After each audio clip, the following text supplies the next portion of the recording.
فكيف أجيب يا ويحي ومن ذا سوف يحميني أسلي النفس الحمد للہ والصلاة والسلام علی رسول اللہ اما بعد۔ آج خلاصۃ القرآن کے حوالے سے ہمارا 26واں سپارہ ہے۔ اس کے 18 رکوع ہیں، اس کی تفصیل انشاءاللہ عرض کی جاتی ہے۔ اس پارے کی ابتدا سورہ احقاف سے ہو رہی ہے۔ یہ ایک جگہ کا نام تھا جہاں پر قوم عاد آباد تھی، اسی مناسبت سے اس کا نام سورہ احقاف جو ہے وہ رکھا گیا۔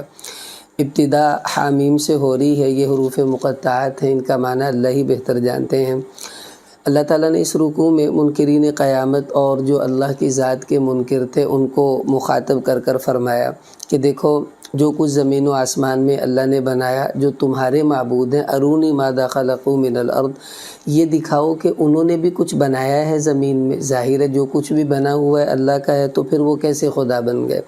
پھر یہ فرمایا ام یقولون افترا، اے نبی جی یہ کہتے ہیں کہ آپ قرآن خود ہی اپنی طرف سے بنا کر لے آئے، تو آپ ان سے کہہ دیجئے اگر میں نے واقعی خود گھڑا ہے تو فلا تملکون لی من اللہ شیئا، تو ظاہری سی بات ہے پھر اللہ مجھے ہلاک کریں گے، مجھ سے بدلہ لیں گے، اور تم میرے ذات کے مالک بھی نہیں ہو، تو پھر مجھے اللہ ہلاک کر دیں گے نا، تمہیں پریشانی کی کیا بات ہے؟ پھر یہ فرمایا قل ما کنت بدعا من الرسول، آپ ان سے کہہ دیجیے کہ میں کوئی نیا رسول تو نہیں ہوں، مجھ سے پہلے بھی رسول آتے تھے، کتابیں لاتے تھے، معجزات ان کے پاس ہوتے تھے، وہی کچھ تو میں تمہیں بتا رہا ہوں۔ تو جب پہلے رسولوں کو لوگوں نے مانا تو تمہیں میری رسالت کا بھی اقرار کر لینا چاہیے۔ آگے رکوع نمبر 2 میں اللہ تعالیٰ نے فرمایا یہ کافر لوگ ایمان والوں سے کہتے ہیں لو کان خیرا ما سبقونا الیہ، کہ اگر اس نبی کی رسالت کو ماننے میں خیر ہوتی تو ہم سب سے پہلے اس پر ایمان لے کر آتے۔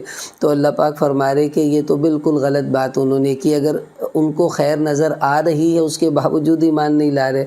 اور پھر فرمایا کہ دیکھو اس سے پہلے موسیٰ علیہ السلام پر بھی تو کتابیں اتری، رسالت اتری، انہوں نے تو ان کی نبوت اور رسالت کو بھی اچھی طرح سے قبول نہیں کیا، تو اب کیا کریں گے؟ آگے پھر فرمایا وہ لوگ جو اللہ کو اپنا رب کہتے ہیں پھر اس پر جم گئے، ان کے انعامات کا ذکر کیا کہ انہیں کوئی خوف نہیں ہوگا، غم نہیں ہوگا، وہ جنت میں رہیں گے جس کے نیچے نہریں بہیں گی۔ پھر والدین کے ساتھ حسن سلوک کی ترغیب دی اور یہ بتایا کہ جو بچے کو دودھ پلانے کی مدت ہے وہ 2 سال ہے، اور 2 سال ہی کے اندر بچے کو دودھ چھڑوانے کی کوشش کرنی چاہیے۔ آگے پھر یہ فرمایا اللہ تعالیٰ نے کہ اس آدمی کا ذکر کیا جو ماں باپ کا نافرمان ہے، اور والدین اس کو کہتے ہیں کہ تو ایمان لے آ، اللہ کا نافرمان نہ بن، اور وہ اپنے ماں باپ سے یہ کہتا ہے کہ یہ تم کیسی باتیں کرتے ہو، تم مجھے یہ بات کہہ رہے ہو کہ دوبارہ زندہ ہوں گے، یہ نہیں ہو سکتا۔ تو پھر اس کی ہلاکت کو اللہ پاک نے بیان کیا۔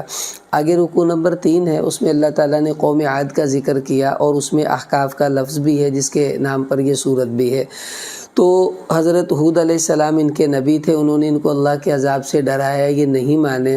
اس کے بعد پھر اللہ نے عذاب بھیجا کہ بادل آئے، فلما رأوہ عارضا مستقبل اودیتہم، تو کہنے لگے یہ تو بارش برسانے کے لیے آئے ہیں، یہ لوگ باہر نکلے۔ تو اللہ پاک نے فرمایا کہ بل ہوا ما استعجلتم بھی، کہ یہ تمہارے لیے بارش نہیں بلکہ وہ عذاب ہے جس کی تم جلدی مچاتے تھے۔ ریح فیہا عذاب علیم، کہ اس میں تمہارے لیے دردناک عذاب ہے اور آندھی ہے۔ پھر وہ آندھی آئی اور یہ سب کے سب جو تھے وہ ہلاک کر دیے گئے۔ تو اللہ پاک نے پھر ان کی ہلاکت کو بیان کیا۔ آگے رکوع نمبر 4 ہے، اس میں اللہ پاک نے فرمایا کہ دیکھو ہم نے مکہ کے دائیں بائیں کتنی بستیاں تھیں جو نافرمان تھیں، ان سب کو ہلاک کیا اور کوئی چیز ان کے کام نہیں آئی۔ اسی طرح اے مشرکین مکہ تم کس بات کے منتظر ہو؟ اگر اللہ کی پکڑ آئی تو تمہیں بھی کوئی بچا نہیں پائے گا۔ پھر یہ فرمایا وَإِصْرَفْنَا إِلَيْكَ نَفَرًا مِّنَ الْجِنِّ، کہ جنات حضور علیہ السلام کے پاس آئے تھے اور انہوں نے آپ کا قرآن سنا، پھر آپ پر ایمان لے کر آئے۔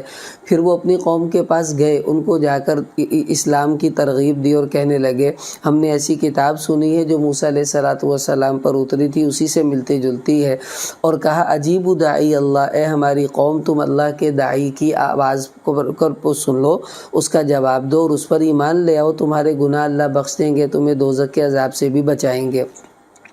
پھر آخر میں اللہ تعالیٰ نے انجام بیان کیا کافروں کا کہ جب ان کو دوزخ میں ڈالا جائے گا پھر ان سے پوچھا جائے گا الیس ھذا بالحق، بتاؤ اب قیامت حق تھی یا نہیں تھی، اللہ کا عذاب حق تھا یا نہیں تھا؟ تو کہیں گے بالکل تھا لیکن اب کوئی فائدہ نہیں۔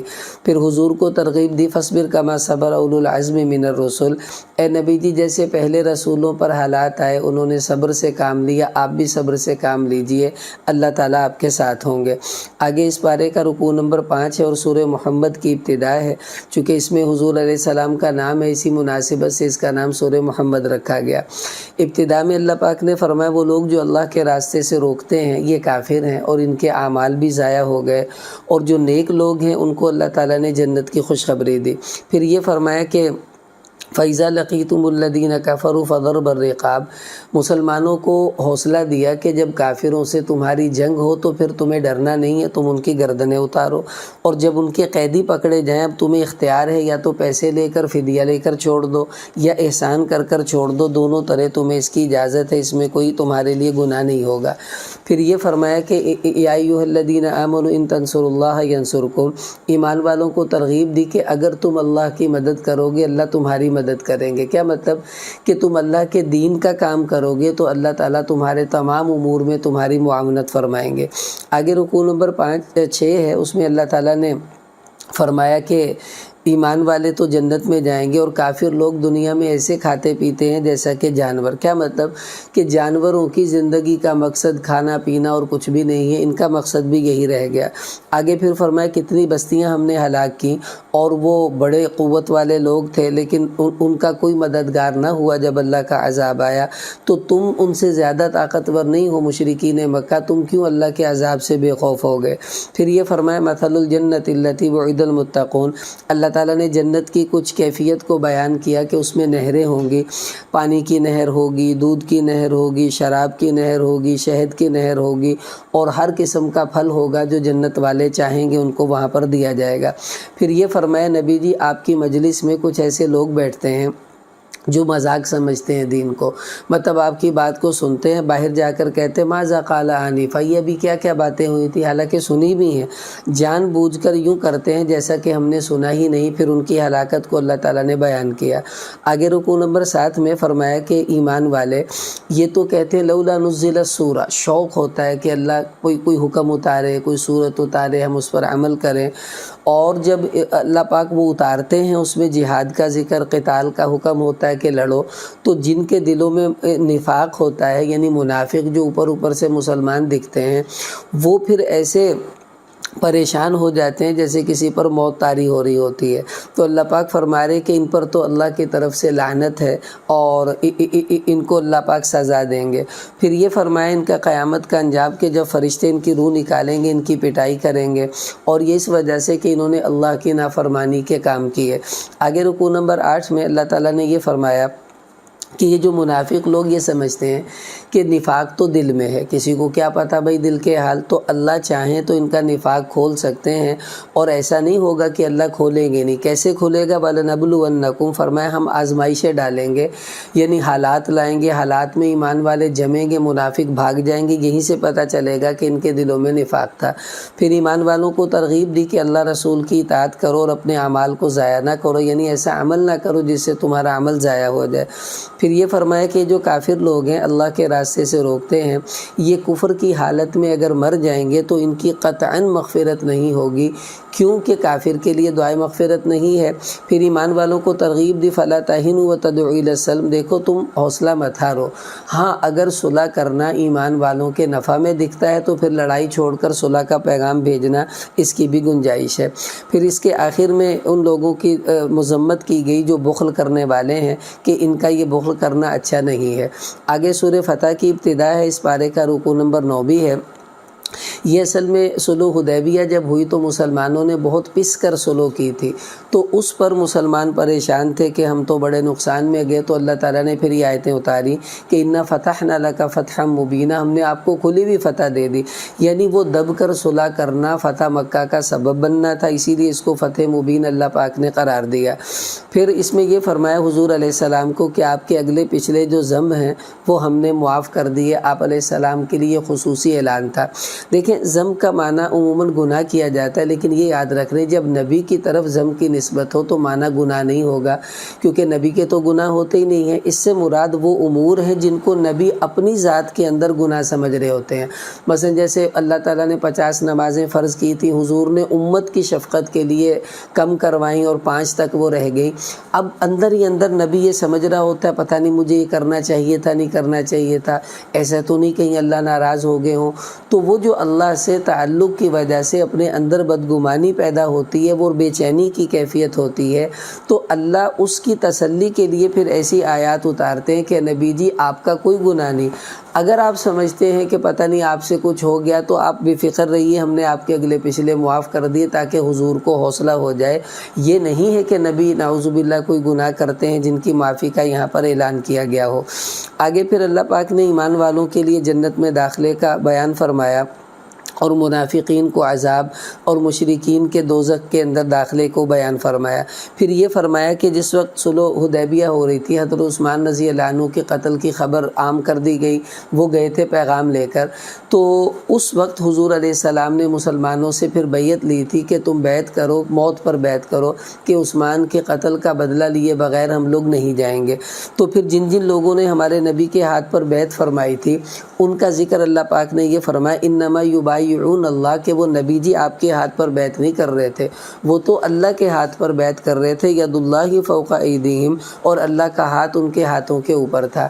تو اس سے پتہ چلا کہ بیعت ایک تو جہاد والی ہوتی ہے وہ بھی جائز ہے، اسلام کی بیعت ہے وہ بھی جائز ہے، خلافت کی بیعت ہے وہ بھی جائز ہے، اور ایک بیعت ہوتی ہے سلوک کی، احسان کی، جیسے کہ بزرگوں سے بیعت ہونا اور پیر مریدی والا جو نظام ہے وہ بھی سنت سے ثابت ہے۔ آپ صلی اللہ علیہ وسلم یہ والی بیعت بھی صحابہ سے فرمایا کرتے تھے۔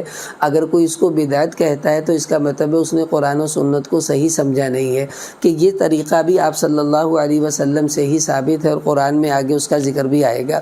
آگے پھر اللہ پاک نے رکوع نمبر 10 شروع ہوا، اس میں منافقین کا حال بیان فرمایا کہ جب مسلمان جا رہے تھے تو ان منافقین میں سے بہت سے جنگوں سے پیچھے ہو جاتے تھے، تو ان کو اللہ پاک نے بیان فرمایا کہ یہ کہتے ہیں کہ جی ہمیں تو گھر کی مشغولی ہے، آپ ہمارے لیے استغفار کر دیجئے وغیرہ وغیرہ۔ تو اللہ پاک نے پھر فرمایا بل ظننتم، تم تو یہ سمجھ رہے تھے کہ مسلمان واپس آئیں گے ہی نہیں، نبی واپس آئیں گے نہیں، یعنی وہیں پر یہ ختم ہو جائیں گے، تو تمہارے اندر کی حالت تو یہ تھی۔ پھر یہ لوگ یہ کہتے تھے جب مسلمان، اللہ پاک نے فرمایا جب تم غنیمت لے کر آؤ گے خیبر وغیرہ کی، پھر یہ دوڑے ہوئے آئیں گے، کہیں گے جی ہاں بس ہم بھی آپ کے ساتھ تھے، ہمیں بھی دیجئے۔ فرمایا بل تحسدوننا، یہ تم پر حسد کرتے تھے، تم نے ان کی بات کا اعتبار نہیں کرنا۔ آگے پھر یہ فرمایا کہ آپ ان لوگوں سے کہہ دیجئے کہ کوئی بات نہیں، تم ہمارے، کیونکہ جب خیبر کے لیے جا رہے تھے تو یہ بھی ساتھ جانا چاہتے تھے، تو اللہ پاک نے پھر منع فرمایا کہ ان کو ساتھ لے کر نہیں جانا، ان سے کہو اور بھی جنگیں آئیں گی تم وہاں پر لڑ لینا، ایسی کون سی بات ہے۔ پھر بہت سے وہ لوگ جو معذور تھے وہ نہیں جا سکے، وہ بھی پریشان ہوئے، تو اللہ تعالیٰ نے ان کے لیے معافی کا اعلان کیا، لیس علی الاعمی حرج، کے جو اندھا ہے، لنگڑا ہے اور مریض ہے، اگر یہ نہیں بھی گئے تو ان پر کوئی گناہ نہیں ہوگا۔ آگے رکوع نمبر 11 ہے، اس میں اللہ تعالیٰ نے وہ بیعت جو درخت کے نیچے ہوئی اس کا ذکر فرمایا، اور یہ فرمایا کہ اللہ ان سب ایمان والوں سے راضی ہو گئے تھے جنہوں نے درخت کے نیچے نبی سے بیعت کی تھی۔ اس سے پتہ چلا کہ سب صحابہ سے اللہ راضی ہے، رضی اللہ عنہم کا اعلان تو اللہ ہر جگہ کر رہے ہیں، تو کسی بھی صحابی کے بارے میں بد زبانی، بد کلامی، بد گمانی یہ سب حرام ہے، اور اپنے ایمان کے جانے کا اس سے اندیشہ بھی ہوتا ہے۔ آگے فرمایا ومغانم کثیرہ، اے نبی جی آپ کو بڑی بڑی غنیمتیں ملنے والی ہیں، اشارہ خیبر کی طرف تھا۔ پھر یہ فرمایا کہ وَأُخْرَىٰ لَمْ تَقْدِرُوا عَلَيْهَا، کچھ ایسی غنیمتیں جن پر تم ابھی قدرت نہیں رکھتے، بعد میں آئیں گی، یعنی قیامت تک جو مسلمانوں کو فتوحات ہونی تھی، اللہ نے گویا کہ اس آیت میں ان کی بھی خوشخبری دے دی۔ آگے پھر فرمایا کہ جب فتح مکہ ہو رہا تھا، اس سے پہلے جب مسلمان گئے تھے تو اگر اللہ چاہتے تو صلح حدیبیہ کے موقع پر ہی فتح دے دیتے، فرشتوں کو بھیجتے، لڑائی میں مسلمان غالب آ جاتے، لیکن اللہ پاک نے اس وقت لڑائی نہیں ہونے دی۔ کیوں؟ اس کی حکمت کو بیان کیا کہ بہت سے ایمان والے مرد اور عورتیں ایسی تھی لم تعلموہم، کہ جو ایمان کو چھپائے ہوئے تھے اور تمہیں ان کا نہیں پتہ تھا، اگر لڑائی ہوتی تم ان کو کافر سمجھ کر مار دیتے اور بعد میں تمہیں افسوس ہوتا، اس لیے اللہ تعالیٰ نے اس موقع پر لڑائی کو ہونے ہی نہیں دیا۔ آگے پھر رکوع نمبر 12 ہے، اس میں اللہ تعالیٰ نے لقد صدق اللہ رسولہ الرؤیا بالحق اس خواب کا ذکر کیا جو ہمارے نبی کو آیا تھا، جو صلح حدیبیہ کا سبب بنا۔ آپ نے خواب دیکھا کہ ہم لوگ عمرہ کے لیے جا رہے ہیں، صحابہ کو آپ نے خواب سنایا تو سب نے کہا کہ چلیے۔ اب یہ نہیں تھا کہ وہ ابھی ہوگا، بلکہ اس کی تعبیر تو چند سالوں بعد آنی تھی، لیکن مسلمان شوق میں فوراً ہی حضور کو لے کر نکلے، اور پھر آگے اللہ تعالیٰ نے وہ فتح جو صلح حدیبیہ کا معاملہ ہوا وہ ہوا۔ پھر آگے محمد الرسول اللہ، یہاں پر اللہ پاک نے ایمان والوں کی صفات بتائیں کہ جو حضور کے ساتھی ہیں صحابہ، والذین معہ آپ کے ساتھی ہیں، وہ کافروں پر بڑے سخت ہیں، ایمان والوں پر نرم ہیں۔ اے نبی آپ دیکھیں گے ان کو وہ رکوع میں سجدے میں ہوں گے۔ یہ سب ان کی صفات کو بیان کیا کہ کس طرح اللہ تعالیٰ نے اپنے نبی کے صحابہ کو چنا تھا اور بہترین صفات انہیں عطا فرمائی۔ آگے سورہ حجرات کی ابتدا ہے اور اس پارے کا رکوع نمبر 13 بھی ہے۔ حجرات یہ آپ صلی اللہ علیہ وسلم کے ازواج مطہرات کے گھروں کو اللہ پاک نے اس میں ذکر ہے، اسی مناسبت سے اس کا نام سورہ حجرات رکھا گیا۔ یہ بڑی اہم صورت ہے، اس میں اللہ تعالیٰ نے آداب معاشرت کو بہت کھل کر بیان کیا۔ ابتدا میں حضور کے آداب بتائے کہ تم نے کوئی کام میرے نبی سے پہلے نہیں کرنا، یعنی ان سے پوچھ کر کرنا ہے۔ پھر کہا اپنی آوازیں نبی کی آواز سے بلند نہ کرو، میرے نبی کا نام لے کر نہ پکارو، اپنی آوازوں کو پست رکھو، اور میرے نبی گھر میں ہوں تو باہر سے آواز نہیں دینی۔ پھر یہ کہا کہ اگر تمہارے پاس کوئی خبر لے کر آتا ہے آدمی تو اس کی تحقیق کرو، ایسا نہ ہو کہ تم غلطی سے کسی پر چڑھائی کر دو، بعد میں شرمندگی ہو۔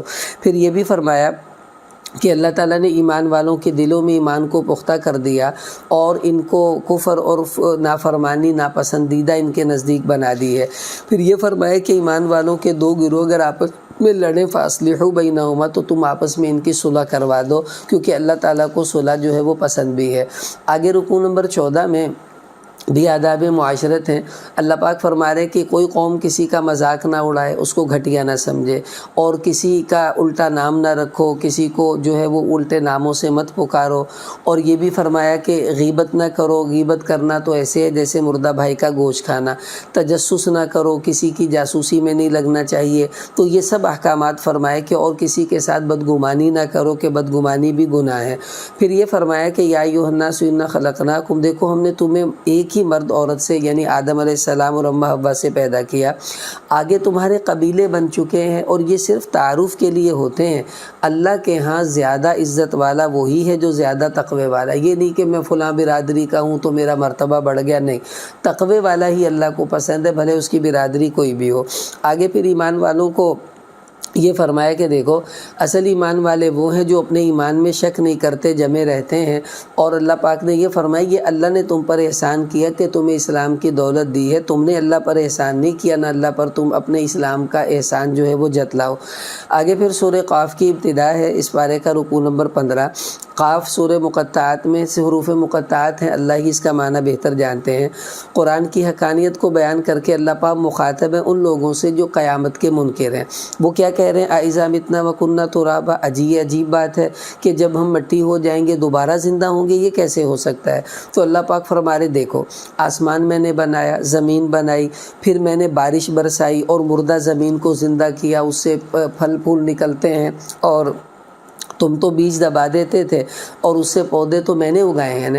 اسی طرح کذالک الخروج، تم اپنے مردے دبا کر آتے ہو، تو اگر لوگ بیج دبائیں اور میں اس سے پودا نکالوں تو تم مردے دبا کر آؤ گے تو کیا وہ مردے نہیں نکال پاؤں گا؟ وہ بھی نکلیں گے۔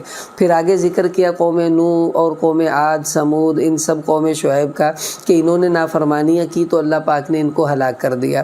آگے رکوع نمبر 16 ہے، اس میں اللہ پاک نے فرمایا کہ ہم نے انسان کو پیدا کیا، وَنَعْلَمُ مَا تُوَسْوِسُ بِهِ نَفْسُهُ، اس کے اندر کے حالات کو بھی ہم جانتے ہیں۔ کیوں؟ وَنَحْنُ أَقْرَبُ إِلَيْهِ مِنْ حَبْلِ الْوَرِيدِ، ہم تو اس کی شاہرگ سے بھی زیادہ قریب ہیں، جو اتنا قریب ہو اس سے تم کیسے چھپ پاؤ گے؟ پھر یہ فرمایا جو بھی تم کرتے ہو کام اور بولتے ہو وہ ہمارے فرشتے دکھ رہے ہیں۔ آگے پھر یہ فرمایا کہ قیامت والے دن جب یہ عذاب کو لوگ دیکھیں گے تو شیطان کو لوگ کہیں گے کہ اس نے ہمیں گمراہ کر دیا، یہ برا تھا، تو وہ کہے گا میں نے تو کوئی گمراہ نہیں کیا، تم خود ہی اپنی گمراہی میں پڑے رہے۔ مطلب یہ کہ کوئی اس دن کسی کا بوجھ اپنے سر نہیں ڈالے گا۔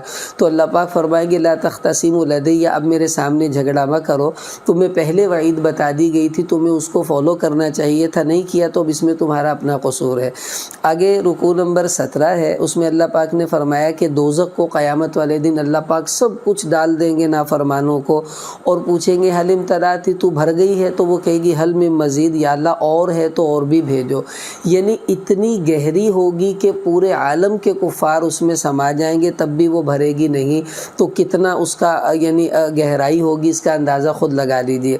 آگے پھر اللہ پاک نے یہ فرمایا کہ دیکھو ہم نے ان سے پہلے بڑی بڑی بستیوں کو ہلاک کیا ہے، ہم اشد منہم بطشا، جو ان سے بڑی بڑی قوت والے تھے، قوم عاد، قوم ثمود، جب وہ اللہ کے عذاب کے مقابلے میں نہ ٹھہر پائے، اے نبی جی یہ کس بات کی مولی ہے، یہ کیوں اتراتے ہیں کہ ہم یہ کر دیں گے وہ کر دیں گے، ان کو ان سے سیکھنا چاہیے۔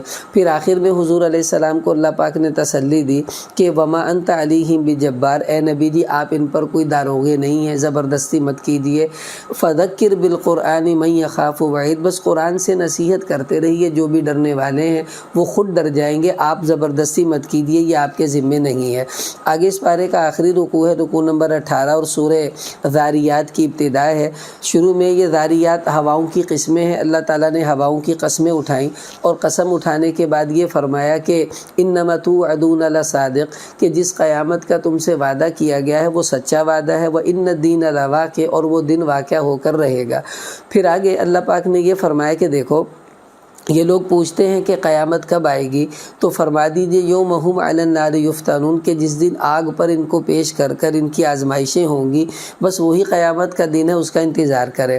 پھر آگے تقوی والوں کی کچھ صفات بتائی، کانوا من اللیل ما یہجعون، قلیلا من اللیل ما یہجعون، کہ یہ رات کو تھوڑا سا سوتے ہیں، صبح اٹھ کر اللہ کے سامنے استغفار کرتے ہیں، ان کے مالوں میں فقیروں کا حق رکھا ہے وہ یہ ادا کرتے ہیں، اور یہ ان کی صفات کو بتلایا۔ پھر اللہ پاک نے یہ بھی بتایا کہ دیکھو کہ یہ زمین میں نشانیاں ہم نے پھیلائی، تمہاری ذات میں نشانیاں، وفی انفسکم افلا تبصرون، کیوں غور نہیں کرتے کہ اتنا مربوط نظام بنانے والا کوئی خدا ہو سکتا ہے جو واقعی قدرت والا ہو، اسی کی تمہیں عبادت کی طرف جو ہے وہ بلایا جا رہا ہے۔ بہرحال یہ اس پارے کے احکامات تھے، اللہ تعالی ہمیں ان پر عمل کرنے کی توفیق عطا فرمائے۔